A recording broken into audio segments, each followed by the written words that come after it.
Vous n'avez rien dit, et pourtant quelque chose en lui s'est fissuré. Pas une parole, pas une promesse, pas même un reproche, juste ce regard, ce silence, cette façon que vous avez eue de ne pas retenir, de ne pas supplier, de ne pas courir derrière. Et c'est là que tout a basculé, parce que les hommes s'attendent à ce qu'on réagisse, à ce qu'on pleure, à ce qu'on s'explique, à ce qu'on réclame un peu d'amour. Mais vous avez choisi le silence, pas comme une punition, comme une vérité. Vous saviez que ce que vous valiez ne dépendait pas de ce qu'il était capable de voir. Et sans le savoir, vous avez déposé en lui un écho, une faille, une image qui revient dans ses nuits, dans ses absences, dans ces moments d'euphorie où rien ne comble vraiment. Jung disait que l'âme reconnaît ce qu'elle a blessé trop tard, et c'est toujours dans le vide que la conscience surgit.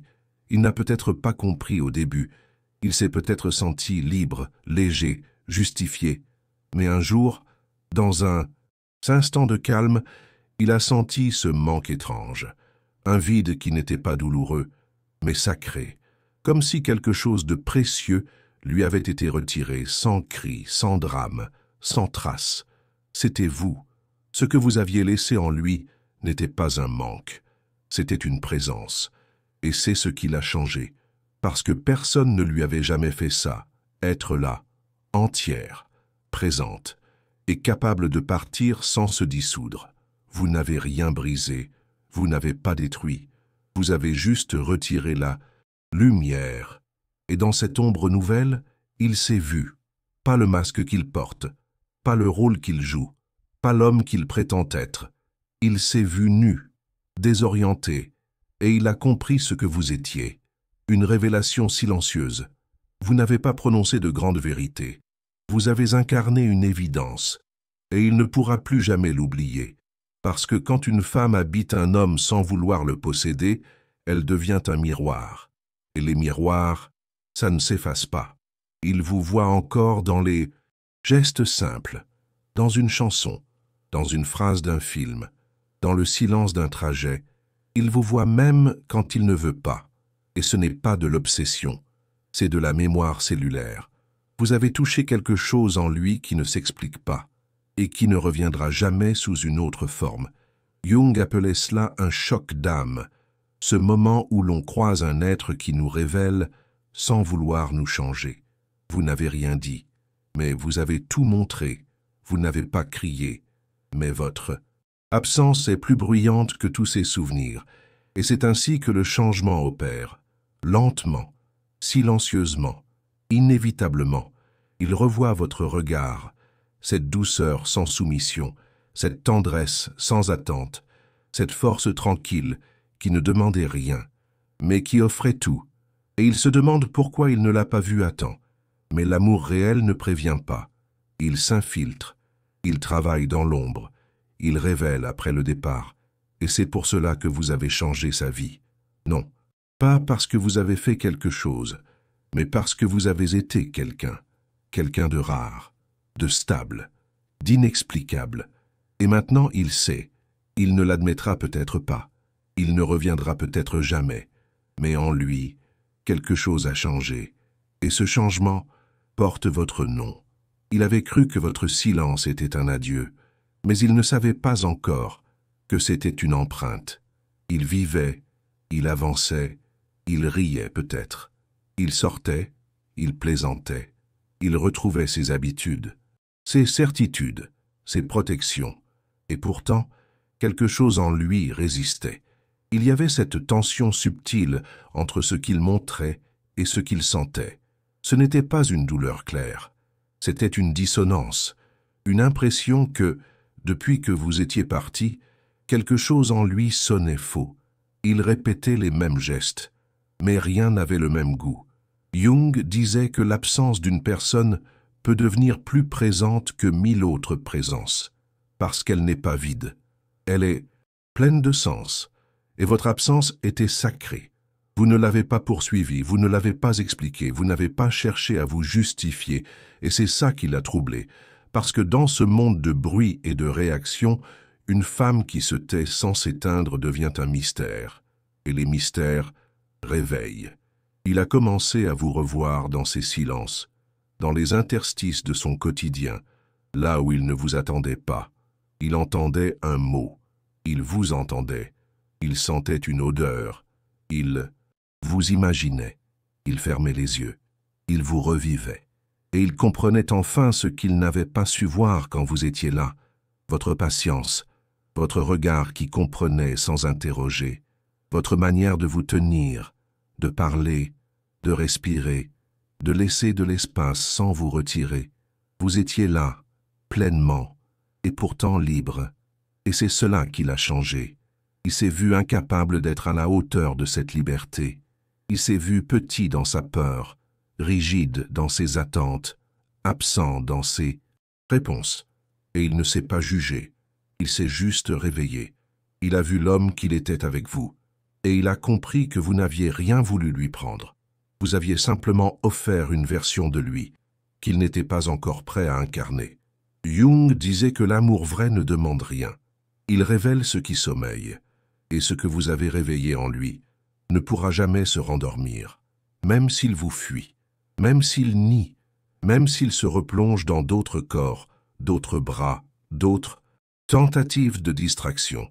Vous êtes en lui, comme une porte qu'il n'a jamais franchie, comme une lettre qu'il n'a jamais lue, comme une lumière qu'il a vue, trop tard. Et ce trop tard le ronge plus doucement que 1000 regrets, parce qu'il sait au fond que ce n'est pas vous qui l'a perdu, c'est lui-même, dans ce qu'il aurait pu devenir avec vous. Et cette conscience-là, elle transforme, elle change ses gestes, ses choix, sa manière d'aimer, peut-être pas maintenant, peut-être pas avec vous, mais un jour. Et ce jour-là, il saura que le vrai changement n'est pas venu d'une grande rupture ni d'un choc brutal, il est venu de vous, de votre silence, de votre façon de partir sans bruit, mais en laissant tout ouvert. Et il ne le dira jamais, mais il se souviendra. Toujours, il commence à changer, sans le vouloir. Ses choix deviennent différents, ses silences deviennent plus lourds, ses regards fuient moins souvent. Il est là, mais plus pareil. Et autour de lui, personne ne comprend. Vraiment, on lui demande s'il va bien. Il dit oui. Mais à l'intérieur, quelque chose remue. Ce n'est pas une tristesse. Ce n'est pas un manque au sens habituel. C'est un déplacement. Comme si son centre de gravité avait bougé sans prévenir. Jung écrivait que toute rencontre marquante déstabilise l'ego, parce qu'elle parle à ce que l'ego tente d'éviter, l'âme. Et votre présence, puis votre départ, ont parlé à son âme. Il ne peut plus se satisfaire de ce qui l'amusait. Il rit, mais ses rires sont creux. Il séduit, mais son regard cherche autre chose. Il vit, mais rien ne l'atteint vraiment, parce qu'une partie de lui est restée suspendue à ce que vous étiez, pas enchaînée, pas dépendante, juste suspendue. Vous avez été un point fixe dans un monde qui tourne trop vite. Et maintenant que vous n'êtes plus là, il tourne à nouveau, mais avec le vertige.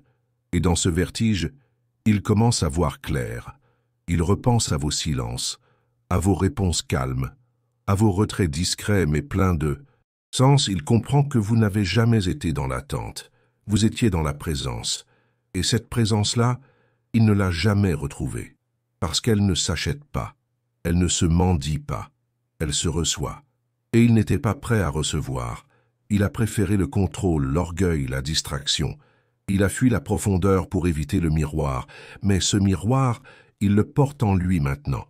Il se voit réagir différemment avec d'autres femmes, moins impatient, moins sûr de lui, moins aveugle. Et, parfois, il entend une phrase et il pense « Elle aurait dit ça, elle », ou il voit une scène et son cœur murmure « C'est elle que j'aurais voulu ici ». Et dans ces instants de vérité suspendus, il comprend « Vous n'avez rien dit ». Mais tout en lui continue de changer. Pas parce que vous avez été parfaite, mais parce que vous avez été juste. Juste dans votre manière d'exister, de vous tenir droite, de ne pas vous effacer pour être aimé, de ne pas supplier pour être vu. Et ça, c'est inoubliable.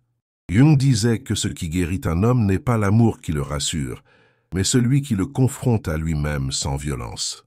C'est exactement ce que vous avez fait.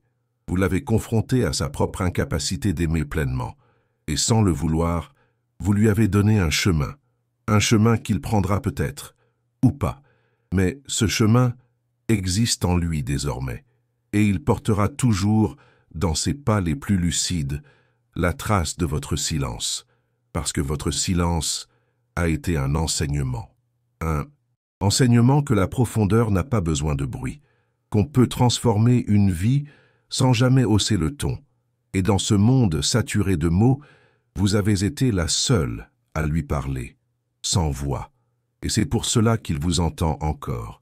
Peut-être qu'il ne reviendra jamais, et ce n'est pas grave, parce que ce que vous étiez venu offrir, vous l'avez déjà transmis, sans forcer, sans imposer, sans même vous en rendre compte.